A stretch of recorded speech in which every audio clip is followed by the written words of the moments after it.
ஒரு காட்டில் சிறிய முயல் ஒன்று தனது குடும்பத்துடன் வசித்து வந்தது. ஒரு நாள் இரை தேட வெளியே சென்றது. மெதுவாக தனது கண்ணில் பட்ட காய்கறிகளை மேய்ந்து கொண்டிருந்தது. அப்போது ஒரு பசியோடு திரிந்து வந்த ஓநாய் ஒன்று முயலை பார்த்ததும் துரத்த ஆரம்பித்தது. முயலும் தன் உயிருக்கு பயந்து வளைந்து நெளிந்து எப்படியெல்லாமோ ஓடியது. வெகு தூரம் ஆகியும் அந்த ஓநாயால் முயலை பிடிக்க முடியவில்லை. அப்போது ஓநாய் சொன்னது, "நில், ஒரு நிமிடம், நான் உன்னை சாப்பிட மாட்டேன்" என்றது. முயலும் அதை நம்பி நின்றது.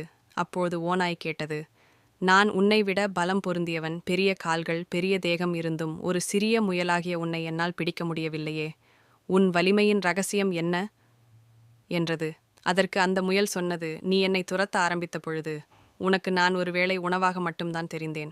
ஆனால் நான் ஓட ஆரம்பித்த பொழுது என் குட்டிகளை தான் நினைத்தேன். ஒருவேளை நான் இறந்துவிட்டால் அவைகளை யார் காப்பாற்றுவார் என்று ஒவ்வொரு நொடியும் நினைத்து வேகமாக ஓடினேன்.